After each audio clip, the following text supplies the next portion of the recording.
Recruitment होता तो क्या होता? 15% शेड्यूल कास्ट को मिलेगा, 7.5% आदिवासियों को मिलेगा, अखबार में ऐसा विज्ञापन छपेगा।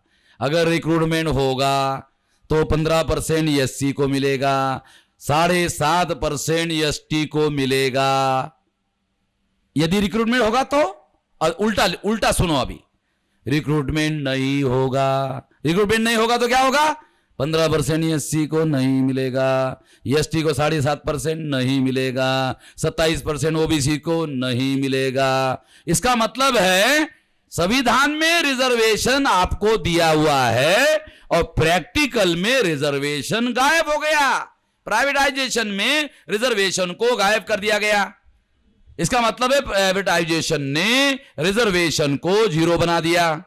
यदि प्राइवेटाइजेशन ने रिजर्वेशन को जीरो बना दिया तो असली जो आदिवासी है वो बोल रहा है साला नकली को मिलेगा तो मेरे को नहीं मिलेगा।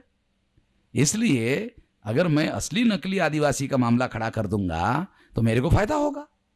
मतलब का मामला है ये, कोई सामाजिक फामाजिक मामला नहीं है, मतलब वाला मामला है। वो जो आदिवासी आदमी है वो समाज के लिए कोई लड़ाई नहीं लड़ रहा है, वो बोलता है डिपार्टमेंट में मेरे को फायदा होना चाहिए, वो समाज के अंदर फायदा हो इसके बारे में नहीं सोच रहा। वो संभाला बराबर है ना, तुम भी नौकर थे, भी डायरेक्टर डिप्टी डायरेक्टर था, इसको भी मालूम है।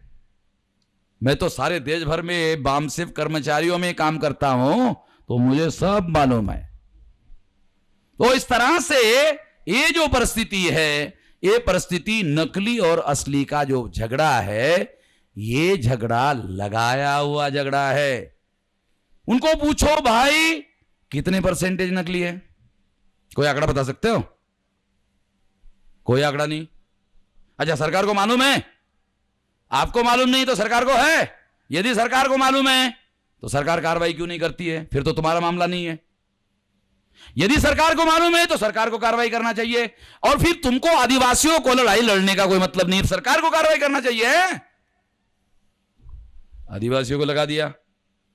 लगाने के पीछे मकसद कि आदिवासी मौलिक समस्याओं के मुद्दे पर लड़ाई ना लड़े। आदिवासी ये जो रिजर्वेशन समाप्त कर दिया गया उसके लिए लड़ाई ना लड़े।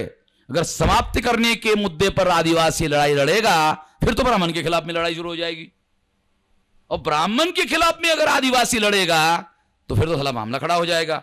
इसलिए ब्राह्मण प्लान बनाकर एक आदिवासी समूह को दूसरे आदिवासी समूह के विरोध में ये झगड़ा लगाने का काम कर देते हैं। इसके लिए एनजीओ बनाते हैं, इसके लिए पैसा देते हैं, इसके लिए अखबारों में उनके पब्लिसिटी की व्यवस्था कर देते हैं। ये खबर छापने वाले भी संपादक ब्राह्मण होते हैं, उनके पत्रकार होते हैं, वही छापते रहते हैं। दोनों को पैसे देते हैं। जिसको वो आदिवासी नकली कह रहा है ना, नकली वालों को बोला अरे तुम इधर आ जाओ तो, अच्छा वो जो असली वाला आएगा ना वो 12 बजे आ रहा है, तुम 4 बजे आना, और साथ साथ में मत आना, ध्यान रखना है, अलग अलग आना। साथ साथ में आएगा, साथ साथ में बोलेगा, एक मीटिंग में बोलेगा। अब दोनों एक जगह बैठे हुए मान लो, तो वो जो बदमाश आदमी है ब्राह्मण लोग जो लड़ाई लगाने वाला है, हाँ भाई ऐसा है कि वो जो नकली है ना उसके खिलाफ में लड़ने के लिए आपको जितना पैसा चाहिए ले जाना, अखबार में खबरें वबरें छापना है, हाँ, उसके बारे में व्यवस्था कर देते हैं। अगर दोनों एक जगह हो तो क्या होगा मालूम हो जाएगा ना बदमाशी। अरे इन लोगों की बदमाशी मालूम हो जाएगी तो उसको बोलते तू 12 बजे आना, तू 4 बजे आ जाना। उसको बोलता है वो तुमको नकली कह रहा है और तुम चुपचाप बैठे हुए, क्या समस्या है तुम्हारी? लड़ना चाहिए तुमको, हैं? तुमको लड़ना चाहिए, क्या दिक्कत है? पैसे पानी की दिक्कत है? ले जाओ, अखबार में कोई बयान छापना है, बोल देता हूं पत्रकार को। तुम उसके खिलाफ, उसको बोलता है असली को बुलाता है, असली होकर सारे नकली चिल्ला रहा है, असली होकर नकली जोर से चिल्ला रहा है और तू चुपचाप बैठा हुआ है। ये तू पैसा ले ले और अखबार में क्या छापना है ये भी बोल दे, वो सब कर देता हूं, और तुमको लिखने की भी जरूरत नहीं, लिख मैं भी खुद ही लिख के दे दूंगा, तेरा नाम लिख दूंगा उसमें, तेरे को लिखने की भी जरूरत नहीं है। काल्पनिक कहानी नहीं बता रहा हूं। हरियाणा में दोनों कांग्रेस के, वाल्मीकि कांग्रेस का और चमार कांग्रेस का। चमार को कहा वाल्मीकि का विरोध करो, वाल्मीकि को कहा चमार का विरोध करो, दोनों कांग्रेस के कार्यकर्ता।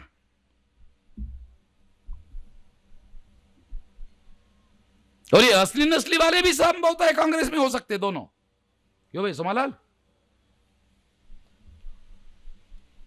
तो ये जो खेल है, जिन्होंने आरक्षण समाप्त कर दिया, जीरो बनाया, अरे उसके खिलाफ लड़ाई लड़ना चाहिए। ये हमारी समस्या है। आदिवासियों की जमीन को हड़पने का, आदिवासियों का पूरा जीवन उद्ध्वस्त करने का कार्यक्रम चल रहा है। जो कर रहे हैं उसके खिलाफ लड़ाई लड़ने के बजाय फालतू जो नॉन इश्यूज, इसको ऑर्गेनाइजेशनल टर्मिनोलॉजी में बोलते हैं नॉन इश्यू, जो नेशनल इश्यू है उसके लिए तो लड़ाई नहीं लड़ रहे हो, और जो नॉन इश्यू है उसके लिए लड़ाई लड़ रहे हो। बेवकूफी की कोई मर्यादा होनी चाहिए भाई। आदमी को गधा होना चाहिए, मगर गधे होने की कोई मर्यादा निर्धारित कर लेनी चाहिए कि इतना परसेंटेज में गधा रहूंगा और इतना परसेंटेज अकलवान रहूंगा। गधेपन की कोई मर्यादा निर्धारित कर लेनी चाहिए ना। खुल्लम खुल्ला गधे बनाने का कार्यक्रम चलाया जा रहा है और खुल्लम खुल्ला हम लोग गधे बनने का काम कर रहे हैं। इसके लिए हम लोगों को सतर्क रहना चाहिए। साथियों, एक और बात इस संबंध में मेरे जानकारी में एक और भयंकर बात आई। वो ये बात आई कि जस्टिस काटजू का नाम सुना? काटजू बम्बन है। जस्टिस काटजू ने 5 जनवरी 2012 को फैसला दिया। क्या फैसला दिया? असली भारत के मूल निवासी तो केवल आदिवासी है।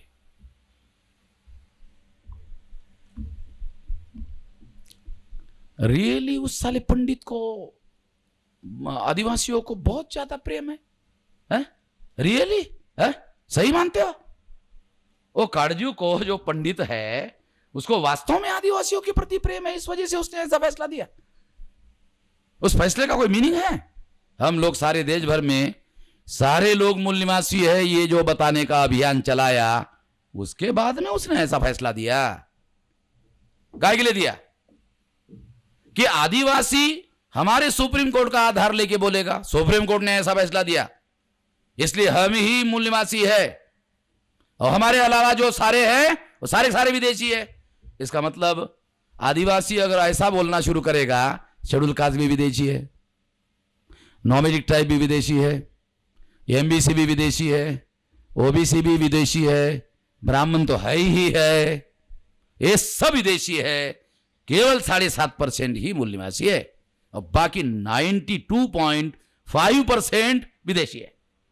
अब 92.5% लोगों को अगर आदिवासी विरोध विदेशी कहना शुरू करेगा, फिर आदिवासी वर्सेस 7.5 वर्सेस 92.5% की लड़ाई शुरू हो जाएगी। क्या होगा ऐसे में आदिवासी का? पंडित की चाल समझ रहे हो क्या? मुझे नहीं लगता आप लोगों को समझ में आ रहा है। पंडित कोई गधा थोड़ी आदमी है, 2500 साल से काम कर रहा है तो अकल से काम करता है। तो इसका मतलब है वो आदिवासियों को ये जो मूल निवासी का कॉन्सेप्ट है उसमें दरार डालने के लिए आदिवासियों का इस्तेमाल करना चाहते हैं, ताकि मूल निवासियों के बीच में यह झगड़ा खड़ा हो जाए। 250 साल से ज्यादा समय आदिवासी अपनी आजादी की लड़ाई लड़ रहा है। क्यों नहीं विजय मिली? क्योंकि आदिवासी अकेले आदिवासी की लड़ाई लड़ेगा, उसको कभी भी विजय नहीं मिलेगा, उनको मालूम है। और जो आदमी पराजित होगा वो फ्रस्ट्रेट होगा, जो फ्रस्ट्रेट होगा वो शरणागत होगा, फिर ब्राह्मण के चरण में चला जाएगा। ये षड्यंत्र इसके पीछे है। तीसरी महत्वपूर्ण बात मैं आप लोगों को बताना चाहता हूं कि थोड़ी देर के लिए यदि ये मान लिया जाए, जस्टिस काटजू की बात को मैं ट्विस्ट कर देता हूं, होशियार आदमी होशियारी से बात कर सकता, तो इसको ऐसी भी खबर छापा जा सकता है। कैसे? सुप्रीम कोर्ट के जज ने मान लिया है कि ब्राह्मण विदेशी है। सोलंकी समझ रहे हो? क्योंकि उसने माना तो सही कि केवल आदिवासी मूल निवासी है, इसका मतलब यह है कि ब्राह्मण विदेशी है। ये सोमालाल समझ रहे हो ना? अगर होशियार आदमी है तो मैं तो कम से कम होशियार हूं, तो अपने को होशियार तो मानता ही हूं। कोई अपने को माने या ना माने, तो इस बात को ऐसे भी कहा जा सकता है कि जस्टिस कारजू ने मान लिया ब्राह्मण विदेशी है, सुप्रीम कोर्ट में डिसीजन उसने दिया कि विदेशी है, ऐसा भी प्रचार किया जा सकता है। चलो ये भी प्रचार किया जा सकता है, मगर जस्टिस कारजू ने यह भी माना कि एससी और बीसी के लोग भी विदेशी है, ब्राह्मण विदेशी है। ये जो कारजू ने कहा ये तो डीएनए से प्रमाणित किया जा सकता है। एससी और बीसी को विदेशी कारजू ने कहा डीएनए के आधार पर टेस्ट करना होगा, अगर टेस्ट किया जाता है तो यह सिद्ध होता है कि एससी और ओबीसी विदेशी नहीं है। हो गया। तो केवल कारजू के स्टेटमेंट का यह अर्थ निकाला जा सकता है कि केवल ब्राह्मण ही विदेशी है। कंक्लूडिंग बात बताता हूं जो बहुत सीरियस है, बहुत इंपॉर्टेंट है आदिवासी, समस्त आदिवासियों के लिए, समस्त मूल निवासियों के लिए फंडामेंटल। इसके पहले कभी किसी ने नहीं सुना होगा। सिंधु घाटी की सभ्यता में उसे नागर सभ्यता कहा जाता है, और नागर सभ्यता का मतलब ही है वहां कोई भी आदिवासी नहीं होता है। यदि सिंधु घाटी सभ्यता में कोई भी आदिवासी नहीं था तो सिंधु घाटी की सभ्यता में मूल निवासी थे। यदि सिंधु घाटी की सभ्यता में मूल निवासी थे और बाद में 1500 साल के बाद में ब्राह्मण यूरेशियन भारत में आए और मूल निवासियों के साथ ब्राह्मणों की लड़ाई हुई, इस लड़ाई में ये जो संघर्ष विकराल हुआ, इस संघर्ष से मूल निवासियों से ही आदिवासी इस लड़ाई की वजह से पैदा हुए। ये 200% सही है। इसका मतलब है आदिवासी से मूल निवासी निर्माण नहीं हुए, मूल निवासी से आदिवासी पैदा हुए। ये सारे दुनिया के लोग मानते हैं कि सिंधु घाटी की सभ्यता नागर सभ्यता है, और नागर सभ्यता में आदिवासी नहीं होते हैं। इसका मतलब मैं इसका एविडेंस भी देता हूं कि मूल निवासी से आदिवासी पैदा हुए, आदिवासी से मूल निवासी नहीं। कैसे आपको बताता हूं। झारखंड में नाग ट्राइब है, महाराष्ट्र में शेड्यूल कास्ट नाग है, और ओबीसी नाग है, मराठा नाग है। शेड्यूल कास्ट भी नाग है, ओबीसी भी नाग है, मराठा भी नाग है। इसका मतलब यह है सिंधु घाटी में जो नाग थे सारे, जो मूल निवासी थे, उसी में से आदिवासी निकला। झारखंड में नाग ट्राइब है, छोटा नागपुर सुना, और बड़ा नागपुर महाराष्ट्र में है जहां महारों की ज्यादा संख्या है। तो महारों के बारे में आर्कियोलॉजिकल एविडेंस उपलब्ध हो गया है कि वो नाग है, उनके नाम में नाग शब्द लिखा जाता था। ओबीसी के भी लोगों के नाग लिखा जाता था।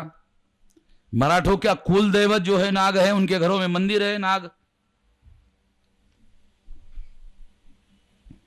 तो इसका मतलब यह है, मैं आप लोगों को यह बता रहा हूं कि नाग शेड्यूल कास्ट में है, नाग आदिवासियों में है, नाग ओबीसी में है, नाग मराठा में है।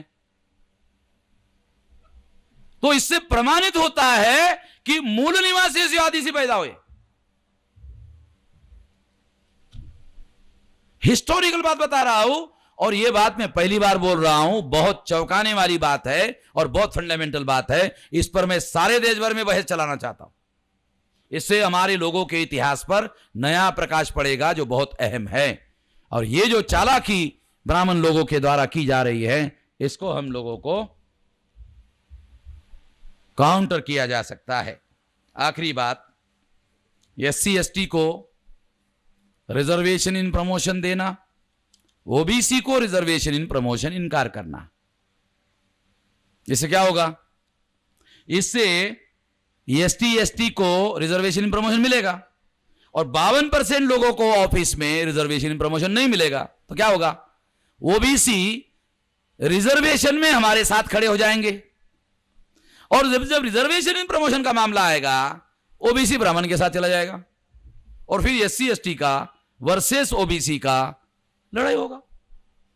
ये लड़ाई लगाने के लिए ब्राह्मणों ने ये सारी चाल खेली हुई है। इस चाल को हमको समझना होगा। ब्राह्मणों का सारा चाल ही हमारे आपस की लड़ाई पर है। जिस तरह से बोगस आदिवासी और असली आदिवासी की लड़ाई ब्राह्मणों की लगाई हुई लड़ाई है, उसी तरह से आंध्र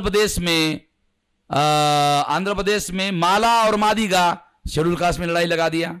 नॉर्थ इंडिया में वाल्मीकि और चमार की लड़ाई लगा दिया। महाराष्ट्र में महार और मातंग की लड़ाई लगा दिया, ये भी शेड्यूल कास्ट के। तो इसका मतलब है कि केवल आदिवासी और बोगस आदिवासी, ऐसी लड़ाई केवल ब्राह्मणों ने केवल आदिवासियों में नहीं लगाई, शेड्यूल कास्ट में भी लगाई। ओबीसी की लड़ाई, ओबीसी के कुछ लोग जो हैं उनकी, और राजस्थान के जो मीना है उनकी लड़ाई लगा दी। तो आपस में हमारे लड़ाई लगाने पर ही ब्राह्मणों का वर्चस्व है। ब्राह्मणों का वर्चस्व किस बात पर निहित है? जब हम आपस में लड़ते रहेंगे उसमें आदिवासी ब्राह्मणों का वर्चस्व है निहित। यदि 6000 जाति के टुकड़ों को हम इकट्ठा कर लेते हैं और ब्राह्मण अवतार ले लेता है, कुछ नहीं कर सकता। अगर 6000 जाति को आपने इकट्ठा कर लिया और ब्राह्मण साक्षात ब्रह्मा साक्षात आ गया, ब्राह्मण तो कुछ करेगा ही नहीं। अगर ब्रह्मा आ गया ना, ब्रह्मा भी कुछ नहीं कर पाएगा। यदि आपने 6000 जाति के टुकड़ों को आपस में जोड़ने का काम किया तो ब्रह्मा भी कुछ नहीं कर पाएगा, बाकी लोग क्या कर लेंगे आप अनुमान लगा सकते हैं। इसलिए हम लोगों को 6000 जाति के लोगों को जगाना होगा, जगाकर जोड़ना होगा, जोड़कर शक्ति का निर्माण करना होगा, शक्ति का निर्माण करके शक्ति का संचय करना होगा, संचयित शक्ति का उचित समय पर उपयोग और प्रयोग करना होगा। ऐसा करना होगा। ऐसा करने के लिए आप साथ सहयोग करोगे, इस आशा और विश्वास के साथ आपने मेरी बात ध्यान से सुनी, इसके लिए आभार, धन्यवाद।